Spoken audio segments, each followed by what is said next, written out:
नमस्कार वनभूमि समाचार कक्ष को आपण मान को स्वागत। आज समाचार रे देखिबा विशेष खबर। संकट रे संरक्षित जंगल उस्तपुरा बियारे व्यापक जंगल क्षय एवं विश्व जलवायु परिवर्तन प्रमुख कारण होइछि। आधुनिकता आ उन्नतीकरण नाम रे मात्राधिक वृक्षछेदन जोगु जैव विविधता देखा देइछि। ए परिस्थळे सरकार वृक्षरोपण प्रोत्साहन फेल मारी केन्दुझर वन्यप्राणी और वनखंड आनंदपुर डिविजन देवगां रेंज उस्तपुरा जंगल रे।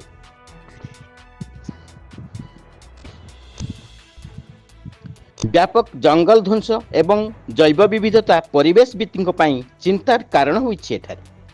सेहीपरि ग्रामवासी प्रचेष्टा वन्यजंतु आवासस्थली पलटि आनंदपुर वनखंड देवगां रेंज अधीन उस्तपुरा संरक्षित जंगल रे अबाध प्रवेश बेधड़क गछकटा काठ चोरा चालाण चाष जमी प्रस्तुतिकरण नहीं चिंता प्रकट करिसेंती ग्रीन वर्ल्ड सदस्य युवराज जेना। दिन थिला प्राय 30 वर्ष पूर्वे संपूर्ण उजुड़ा जंगल लंडा पहाड़ उपरे जेउठी दिने गाई गोरु को चारणभूमि दृश्यमान हेउथिला। परवर्ती समय रे राजनैतिक व्यक्तिविशेष एवं वन विभाग असहयोग सत्वे सबुज विश्वर स्वप्न देखुथिबा खालियाबांटा ग्रामर उद्यमी युवक युवराज जेना पाख गाँवर युवसाथी मानकु नहीं उजुड़ा जंगल को सजाड़ी देले सिना आजिर सेही उस्तपुरा संरक्षित जंगल संपूर्ण ध्वंसाभिमुखी होइछि। जंगल मध्य थिबा स्वल्प जनबसती को गमनागमन योग्य रास्ता थिबा सत्वे केवल नोट आउ भोट आशारे शह शह गछ काटी माटी पत्थर ताड़ी सरकार द्वारा निर्मित प्रशस्त रास्ता एवं वन विभाग पई बुमेरांग पालटि नहीं श्री जेना दृढ़ोक्ति प्रकाश कर। रास्ता केवल काठ चोरा चालाणकारी जंगल माफिया को सुहाउछि।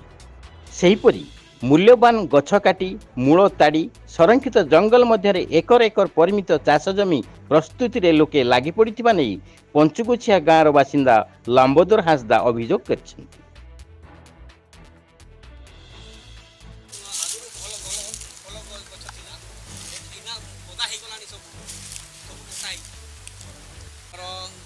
लंबोदर हांसदा आमर पंचुगुचा गाँटा आमर युव दादा थिला गछ जबत करने आगुरु आगुरु जबत कर आगुरु रास्ता न होइतिला इना तो रास्ता हो गला समस्ते पशि आसुचंती रास्ता रे गाड़ी घोड़ा धरिकी सब समस्ते आसुचंती गछ नेबा पई समस्ते गछ नेकी जाउछंती।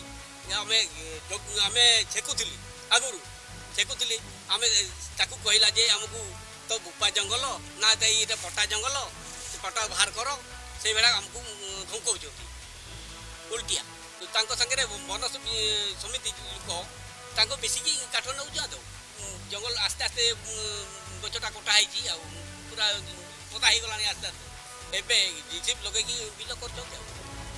वन्यप्राणी और वन्यजंतु अभयारण्य भ्रम सृष्टि करुथिबा जनशून्य निस्तब्ध उस्तपुरा संरक्षित एवं कोलाहलमय होइछि। एसबु सत्वे वन विभाग पक्षरु नियमित पेट्रोलिंग देखा मिली। एसहित विगत 2 वर्ष मध्य देवगां एवं आनंदपुर रेंज अधीन उस्तपुरा जंगलरू काठ चोरा चालाण रोकवा नहीं 10 गोटी मोटरयान समेत 24 जन अभियुक्तों नाम मामला रुजु होई 59,500 टंका फाइन आदाय होइतिबा नै आनंदपुर वनखंड देवगां रेंज दायित्व थिबा एसीएफ उमाकांत दास कहिसेंति। तेबे जंगल जमी पट्टा पाइथिबा लोके निजर अधिकार साब्यस्त नै संरक्षित जंगल मध्य चाष जमी प्रस्तुति करुथिबा मध्य से स्वीकार करछेंति।